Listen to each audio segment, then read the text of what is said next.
A racist cop's worst nightmare came true when he decided to harass an innocent black boy in the park, not realizing he'd just arrested a sergeant's son. Sometimes karma comes with stripes on its shoulder. The telescope's silver surface caught the last rays of the setting sun as Marcus Williams made his final adjustments.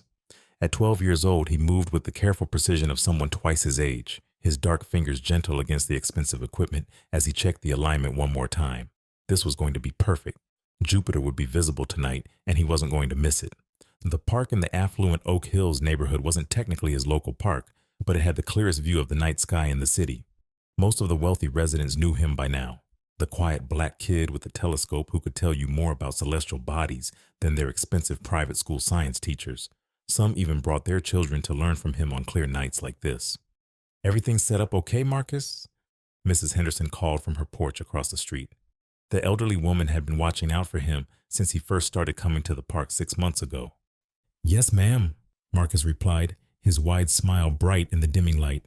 "Jupiter's going to be amazing tonight. You should come see once it gets darker." He checked his watch. 7:45 p.m. His dad would be working late again tonight, but he had permission to stay until 9:30 p.m. as long as he kept his phone on and answered any calls immediately. Being the son of a police officer meant following strict rules, but Marcus didn't mind. His father had taught him responsibility alongside love, and he took pride in showing he could handle both. The park slowly emptied as darkness crept in, but Marcus barely noticed. He was too busy setting up his laptop with the special astronomy program his dad had bought him for his last birthday. The screen cast a blue glow across his dark skin as he input coordinates, double-checking them against the app on his phone. He didn't notice the patrol car that rolled by once, twice, then a third time. He didn't see Officer Brad Cooper's eyes narrow at the sight of a black kid alone in this wealthy neighborhood, didn't catch the way the officer's hands tightened on his steering wheel. Marcus was lost in the stars, in the beauty of scientific precision and the promise of celestial wonders. The crunch of boots on gravel finally pulled his attention away from his setup. A flashlight beam hit him directly in the face, making him squint and raise a hand to shield his eyes. "Hey, you, what do you think you're doing here?" Officer Cooper's voice carried that edge Marcus had heard before, not from his father or his father's friends on the force, but from those other officers, the ones his dad warned him about. "Good evening, officer," Marcus replied calmly, just like his father had taught him. "I'm doing some astronomy observations for my science project. Would you like to see Jupiter? It should be visible in about 20 minutes. The flashlight didn't waver. "This park closes at sunset. You're trespassing." Marcus kept his voice steady, even as his heart began to race. "Actually, sir, the park closes at 10 p.m. There's a sign right over there by the entrance. I have permission to be here." "Permission from who?" Cooper took another step closer, his free hand resting on his belt in what Marcus recognized as a deliberate attempt at intimidation. "From my father, sir. And Mrs. Henderson across the street knows me. I come here often to—" "Your father?" Cooper's laugh had an ugly edge to it. "And who exactly is your father that he gets to decide who uses this park after dark?" Before Marcus could answer, another voice cut through the darkness. "Is everything all right over there, Marcus?" Mrs. Henderson was on her porch again, her concern evident even from a distance. "Mind your own business, ma'am," Cooper called back without taking his eyes off Marcus. "This is police business." "Police business?" Mrs. Henderson's voice grew closer as she crossed the street. "That boy has every right to be here. He's a regular, and his father is—" "Ma'am, I won't tell you again to stay back," Cooper snapped. "We've had reports of suspicious activity in this area, multiple break-ins." That was a lie, and Marcus knew it. His father would have mentioned any break-ins in the area. Still, he stayed calm and began carefully packing up his telescope. "I'll leave if there's a problem, officer. I just need a few minutes to pack up my equipment. It's very delicate." "Hands where I can see them." Cooper's voice rose sharply. "Step away from the bag." "Officer Cooper, please." Mrs. Henderson tried again. "I've known Marcus for months. He's a wonderful boy who—" "Ma'am, if you interfere one more time, I'll have to arrest you for obstruction." Cooper's flashlight beam swung between Marcus and Mrs. Henderson. "Now, young man, I said hands up." Marcus raised his hand slowly, his heart pounding. This was exactly the situation his father had warned him about, had trained him for. Stay calm. Be respectful. Don't make any sudden moves, but knowing what to do didn't make it any less terrifying. "Sir, my father is Marcus began, but Cooper cut him off. "I don't care who your father is. You're out here after dark with expensive equipment in a neighborhood where you clearly don't belong. For all I know, that telescope is stolen." "I have the receipt," Marcus said quietly. "It was a birthday present. If you'll let me reach into my backpack—" "I said don't move," Cooper's voice had taken on that edge that Marcus had heard about from his friends, the one that meant trouble was coming no matter what you did or said. More lights were coming on in the surrounding houses now. Marcus could see faces in windows, phones being held up to record. Good. His father had taught him about the importance of witnesses, of documentation. "Officer, please check your computer." Marcus tried one more time. "My name is Marcus Williams. I'm 12 years old, and my father is on the ground now." Cooper's command cracked like a whip through the night air. "Face down, hands behind your back." Marcus complied, moving slowly and deliberately. The damp grass pressed against his cheek as Cooper roughly grabbed his wrists. The handcuffs were cold and bit into his skin as they clicked shut. "This is completely unnecessary." Mrs. Henderson was crying now. "He's just a child. A child who's about to learn a valuable lesson about respecting authority." Cooper growled as he patted Marcus down. "What's in the backpack? What were you really planning tonight?" "Just my astronomy homework," Marcus answered, his voice shaking slightly despite his best efforts. "Please, sir, call my father. He's—" "Oh, we'll call your father, all right," Cooper sneered, roughly pulling Marcus to his feet. "Right after we process you downtown. Maybe a night in juvenile detention will teach you something about staying in your own neighborhood." As Cooper led him toward the patrol car, Marcus could hear Mrs. Henderson on her phone, her voice urgent and angry. Other neighbors had emerged from their houses, several holding up phones to record the scene. Marcus caught fragments of their conversations. "Completely ridiculous. That poor boy." "Officer Cooper again." "Someone call his father." The patrol car's back seat was cold and hard. Through the window, Marcus could see Mrs. Henderson arguing with another officer who had just arrived on scene. His telescope and laptop still sat in the grass, vulnerable to the growing evening dew. He closed his eyes and took a deep breath, remembering his father's words. "If you're ever in trouble, son, stay calm and trust that I'll find you. No matter what happens, I will always come for you." Cooper slammed the driver's door shut and turned to glare at Marcus through the partition. "So, you want to tell me what you were really doing out here? Casing houses? Looking for open windows with that telescope of yours?" "No, sir," Marcus replied quietly. "I was studying Jupiter's moons. We're tracking their orbital patterns from my advanced science class. I have a permission slip from my teacher in my backpack." Cooper's laugh was harsh. "Advanced science class? Right. And I suppose next you'll tell me you're building a rocket ship in your backyard?" "Actually, sir, I did build a model rocket last summer. It won first place in the state science fair. My dad helped me with the fuel calculations." "Listen here, you little," Cooper started, but his radio crackled to life. "Unit 47, this is dispatch. Be advised we have a code 3 response incoming to your location. Please maintain position." Cooper grabbed his radio. "Dispatch, this is 47. Code 3 response is unnecessary. I have one juvenile in custody for suspicious activity and possible burglary tools. Situation is under control." "Negative, 47. Superior officer incoming. Hold your position." Marcus felt a small smile tugging at the corners of his mouth despite his situation. He knew what was coming next. His father had always told him that sometimes justice wore a badge too. You just had to hold on long enough for it to arrive. Through the window, he could see more patrol cars pulling up, their lights painting the peaceful park in alternating red and blue. Cooper was out of the car now, arguing with someone on his radio, his face growing increasingly red in the flashing lights. Marcus settled back in his seat, the handcuffs uncomfortable but no longer frightening. His father had been right. Sometimes the best revenge was simply waiting for karma to arrive on its own schedule. And tonight, karma was arriving with Sergeant Stripes and a very familiar face. The night was far from over. Cooper's demeanor shifted as more patrol cars arrived at the park, their lights transforming the peaceful evening into a chaotic display of red and blue. Through the patrol car's window, Marcus could see the officer becoming increasingly agitated as he spoke into his radio, his free hand clenching and unclenching at his side. "Dispatch, I repeat. This is a simple juvenile detention. These additional units are unnecessary." Cooper's voice carried a note of uncertainty now, something Marcus had never heard in his father's voice when speaking to dispatch. "Unit 47, hold your position. Superior officers are en route." More neighbors had gathered now, forming a loose semicircle around the patrol car. Mrs. Henderson was moving from person to person, her voice carrying clearly through the closed windows as she collected witness statements and phone numbers. Marcus recognized Mr. Chen from the corner house, filming everything on his professional camera, the same one he used to document the neighborhood council meetings. Cooper stalked back to the patrol car and yanked open the rear door. "Last chance, kid. What's your real story? And don't give me any more of that astronomy nonsense." Marcus met Cooper's gaze steadily, channeling his father's calm authority. "Sir, my name is Marcus Williams. I'm 12 years old. I have ID in my backpack, along with the receipt for my telescope and my school permission slip. If you'll just save it. Cooper snapped, slamming the door. But Marcus caught the flicker of unease in the officer's eyes. Something about the name Williams had registered, even if Cooper hadn't put all the pieces together yet.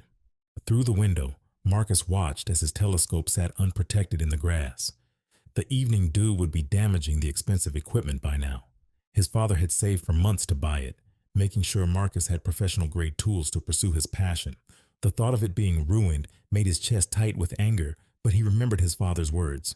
Control what you can control, son. Your dignity is always yours to keep. A new voice cut through the night air, authoritative and female. Officer Cooper, status report now. Lieutenant Sarah Chen strode into view, her commanding presence parting the crowd of onlookers. Marcus knew her. She'd been to their house for dinner just last week, discussing departmental reforms with his father. Cooper snapped to attention. Lieutenant, I have a suspicious juvenile in custody. Found him in the park after hours with what appears to be burglary equipment. Burglary equipment? Mrs. Henderson's voice rose incredulously. It's a telescope for stargazing. Marcus has been coming here for months. Lieutenant Chen's eyes narrowed. Marcus? Marcus Williams? Cooper's face flickered with the first real trace of uncertainty. Ma'am, I don't know what these people have told you, but release him now. Lieutenant Chen's voice cut through Cooper's excuses like a knife. But Lieutenant, procedure requires. Officer Cooper, I gave you a direct order. Lieutenant Chen's voice was still wrapped in silk. Release him immediately and secure his equipment before the moisture damages it further. Cooper's hand moved to his keys, but he couldn't quite hide his resentment. Lieutenant, with all due respect, this kid was engaging in suspicious activity in a high-end neighborhood. The telescope story is obviously a cover. Obviously? Lieutenant Chen's eyebrow arched. Tell me, Officer Cooper, did you run his ID? Check his story? Contact his parents? I was about to. Did you notice the honor roll bumper sticker on Mrs. Henderson's car? The one she got specifically to celebrate this young man's achievements in advanced science? Lieutenant Chen's questions came rapid fire now. Did you check the park hours posted clearly at the entrance? Did you observe any actual suspicious behavior, or did you simply see a black child in what you deemed to be the wrong neighborhood? The crowd had grown larger, and Marcus could hear phones recording, catching every word of Lieutenant Chen's methodical dismantling of Cooper's assumptions. In any other circumstance, it might have been satisfying, but his wrists were starting to ache from the handcuffs, and he couldn't stop thinking about his telescope. Cooper's face had turned an interesting shade of red. Lieutenant, I was responding to concerns about recent break-ins. What break-ins? Lieutenant Chen's voice could have frozen lava. Show me the reports. Show me the calls. Show me anything that justified this response to a minor conducting a school science project in a public park. The silence that followed was deafening. That's what I thought. Lieutenant Chen turned to the gathering of officers that had arrived on scene. Officer Martinez, please secure the young man's equipment properly. Officer Johnson, start taking witness statements. Officer Cooper, remove those handcuffs immediately. Cooper moved woodenly to comply, avoiding Marcus's eyes as he opened the car door. The key scraped against the handcuffs several times before he managed to insert it properly, his hands shaking slightly. As soon as the cuffs were off, Marcus rubbed his wrists, doing his best to maintain his composure, just like his father had taught him. He wouldn't give Cooper the satisfaction of seeing him rattled. Marcus, Lieutenant Chen's voice gentled considerably. Are you all right? Do you need medical attention? No, ma'am, Marcus replied, proud that his voice remained steady. But my telescope is being properly cared for now, she assured him, shooting a glare at Cooper. Your father has been notified and is en route. Cooper's head snapped up at that, his face showing the first signs of real worry. His father? Lieutenant Chen's smile was sharp enough to cut glass. Oh yes, Officer Cooper. His father's very interested in tonight's events. In fact, she checked her watch. He should be here any minute now. The gathered crowd had picked up on the tension, and a ripple of anticipation moved through them. Mrs. Henderson was practically vibrating with suppressed satisfaction. In the meantime, Lieutenant Chen continued, I believe Officer Cooper has something to say to you, Marcus. Cooper's jaw clenched. Lieutenant, I was following procedure. Were you? Lieutenant Chen's voice could have stripped paint. Please enlighten me about the procedure that requires handcuffing a minor without checking ID, ignoring multiple credible witnesses, and failing to contact parents. I'm particularly interested in hearing about the procedure that led you to assume astronomical equipment was burglary tools without even basic investigation. Marcus stood quietly, watching Cooper squirm under Lieutenant Chen's relentless questioning. He could have spoken up. could have pressed his advantage, but he heard his father's voice in his head. Let your character speak louder than your words, son. I may have acted hastily, Cooper ground out, each word seeming to cause him physical pain. Hastily? Lieutenant Chen's eyebrow arched again. Is that what we're calling it? A new set of headlights swept the park as another vehicle pulled up. Marcus recognized the subtle blue and red lights behind the grille. Unmarked, but definitely police. His heart lifted even as Cooper's face fell further. Ah. Lieutenant Chen's smile grew sharper. It seems we're about to have a more thorough discussion about procedures, Officer Cooper. The crowd parted as footsteps approached. Steady, measured, deliberate. Marcus didn't need to turn around to know who it was. He'd recognize those footsteps anywhere. Cooper's face had gone from red to pale, his eyes widening as realization finally dawned. His mouth opened and closed several times, but no words came out. Lieutenant Chen's voice carried clearly across the now silent park. Sergeant Williams, thank you for joining us. I believe Officer Cooper was just about to explain why he arrested your son. The footsteps stopped directly behind Marcus, and a familiar hand came to rest on his shoulder. Marcus allowed himself a small smile as he felt his father's presence, solid and reassuring. The night air seemed to crackle with tension as Sergeant James Williams surveyed the scene before him. His son's abandoned telescope, the gathered witnesses with their phones still recording, and Officer Cooper's increasingly desperate expression. Lieutenant Chen. Sergeant Williams's voice was calm but carried an undertone that made Cooper take an involuntary step back. I trust you've secured my son's equipment. Yes, sir. Officer Martinez is handling it with appropriate care. Excellent. The hand on Marcus's shoulder squeezed gently. And Officer Cooper was just explaining his actions? Cooper's mouth worked soundlessly for a moment before he managed to stammer. Sergeant Williams, I had no idea. If I'd known he was your son. If you'd known he was my son? Sergeant Williams's voice remained eerily calm. Are you suggesting that proper procedure varies depending on a minor's parentage, Officer Cooper? Or perhaps you're implying that only children of police officers deserve to be treated with basic respect and dignity? The gathered crowd was absolutely silent now, every phone and camera trained on the unfolding scene. Marcus stood straight and tall under his father's hand, watching Cooper's world crumble in real time. No, sir, I just meant... Choose your next words very carefully, Officer Cooper, Sergeant Williams advised. They're being recorded for your upcoming review board hearing. This was the moment Marcus had been waiting for, not for revenge, but for justice. His father had always taught him that there was a difference between the two. As he watched Cooper struggle to explain his actions, Marcus felt no satisfaction in the officer's distress. Instead, he felt hope. Hope that maybe this incident would lead to real change, that the next black kid with a telescope wouldn't have to worry about being arrested for daring to look at the stars. The night was far from over, but as Marcus stood in the park where he'd so often studied the heavens, he realized he was watching a different kind of astronomical event. The rapid collapse of one officer's star under the gravitational weight of his own prejudice. And his father's steady hand on his shoulder reminded him that sometimes justice came not with a bang, but with quiet authority and the unwavering determination to make things right. The silence in the park held for one more heartbeat before Sergeant Williams spoke again, his voice carrying the weight of years of similar incidents, both witnessed and experienced. Marcus, son, are you hurt? The question was gentle, but loud enough for everyone to hear. No, sir, Marcus answered clearly. The handcuffs were tight, but I'm okay. I see. Sergeant Williams's gaze never left Cooper. Lieutenant Chen, I'll need copies of all witness statements and recordings. Officer Cooper's body camera footage as well. Already requisitioned, sir, Lieutenant Chen replied. Mrs. Henderson has organized the neighbors to submit their recordings, and Mr. Chen has professional-grade footage of the entire incident. Cooper shifted his weight nervously. Sergeant, I can explain. Oh, you'll explain. Sergeant Williams cut him off smoothly. You'll explain to the review board, to internal affairs, and to every cadet in the academy when this incident becomes part of our mandatory training on racial bias and proper procedure. The gathered crowd murmured approvingly. Several phones were still recording, catching every word of what was quickly becoming a master class in professional accountability. But first, Sergeant Williams continued, you're going to listen. Marcus, would you please tell Officer Cooper about your astronomy project? Marcus straightened, his voice clear and confident. I'm tracking Jupiter's Galilean moons for my advanced placement science class. We're documenting their orbital patterns and using the data to calculate Jupiter's mass. My observations from this location have been approved by both my teacher and the neighborhood council. And the telescope? Sergeant Williams prompted.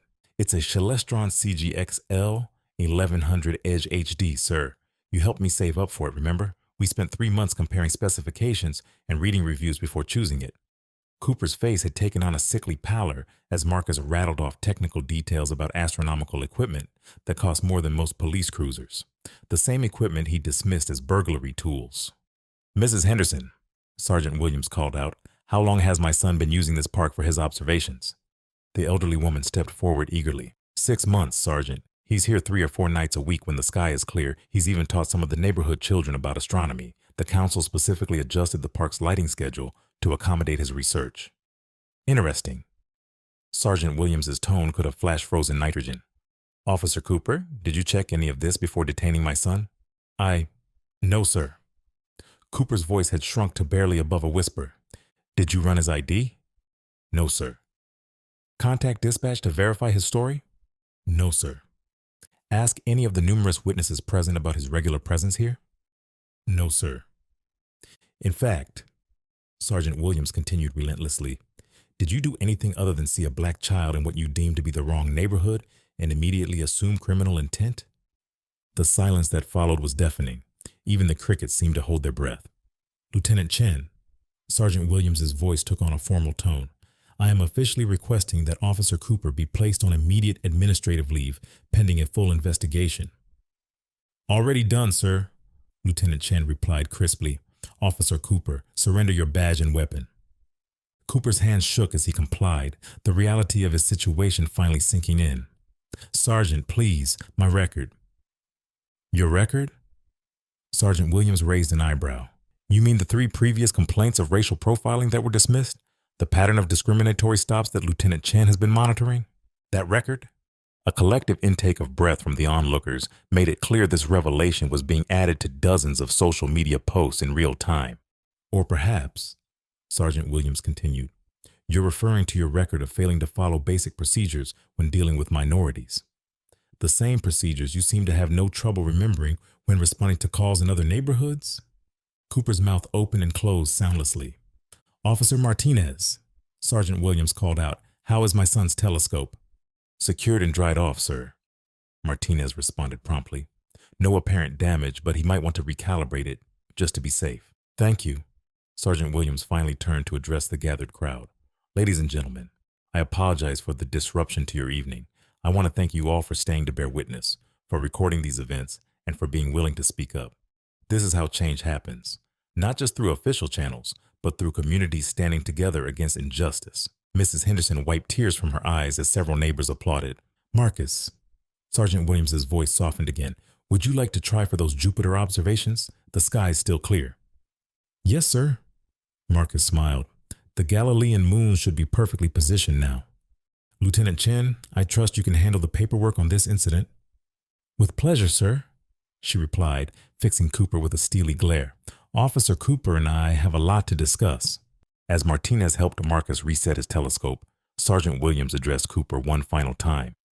Officer Cooper, in 2 weeks, you'll be attending a mandatory retraining session on community policing and racial bias. I'll be conducting it personally. Every time you start to resent that fact, I want you to remember this moment. Remember how easily you could have avoided it by simply doing your job properly. Cooper nodded mutely, his face a mask of humiliation. And Cooper? Sergeant Williams added, every time you see a black child succeeding, excelling, or simply existing in a space you don't think they belong, remember this. That child could be anyone's son or daughter. They could be a future scientist, doctor, or police sergeant. But more importantly, remember that it shouldn't matter who their parents are. They deserve the same respect and protection you'd give any other child. The crowd's murmur of approval was interrupted by Marcus's excited voice. Dad, Jupiter's perfect right now. You can see all 4 Galilean moons. Show me, son. Sergeant Williams turned away from Cooper, dismissing him as completely as Cooper had dismissed Marcus's explanations earlier. One by one, neighbors stepped up to look through Marcus's telescope, each exclaiming in wonder at the clear view of Jupiter and its moons. Mrs. Henderson brought out hot chocolate for everyone. Mr. Chen set up his camera to take long exposure shots of the night sky. What had started as an incident of racial profiling had transformed into an impromptu community astronomy lesson. Lieutenant Chen efficiently processed Cooper's surrender of badge and weapon, her clipped tones making it clear that his troubles were far from over. But Marcus barely noticed. too busy explaining orbital mechanics to a group of fascinated children who had emerged from their homes to join the stargazing. As the night drew to a close, Marcus packed up his telescope with the same care he'd shown earlier, but this time without fear or interruption. Neighbors helped him carefully stow each piece, asking questions about his research and making him promise to continue his regular observations. "You know, son," Sergeant Williams said as they loaded the telescope into their car, "I'm proud of how you handled yourself tonight. You stayed calm, maintained your dignity, and showed everyone exactly who you are." "I remembered what you taught me, Dad," Marcus replied, "about control and patience." "Good man," Sergeant Williams smiled. "And tomorrow, we'll start working on making sure this doesn't happen to anyone else's child." As they drove home, Marcus looked back at Officer Cooper standing alone under the park lights, stripped of his badge and authority, watching their departure. The officer's earlier swagger had vanished, replaced by the slumped shoulders of someone facing long overdue consequences. But Marcus's mind was already back on Jupiter and its moons, on the data he'd collected, on the wonders still waiting to be discovered in the night sky. His father had always taught him that the best revenge was living well and helping others along the way. Tomorrow, he'd analyze his astronomical observations and write up his findings. Tomorrow, his father would begin the work of turning this incident into a teaching moment for the entire department. Tomorrow, Officer Cooper would begin to understand the true weight of his actions and biases. But tonight had been about more than justice or karma. It had been about a black child's right to reach for the stars without fear, about a father's determination to protect not just his son, but all children, about a community coming together to stand against injustice. As they turned onto their street, Marcus smiled at the sight of the stars overhead. In the vast cosmic dance of celestial bodies, Jupiter's moons continued their eternal orbits, indifferent to the dramas playing out beneath them. But down here on Earth, something had shifted.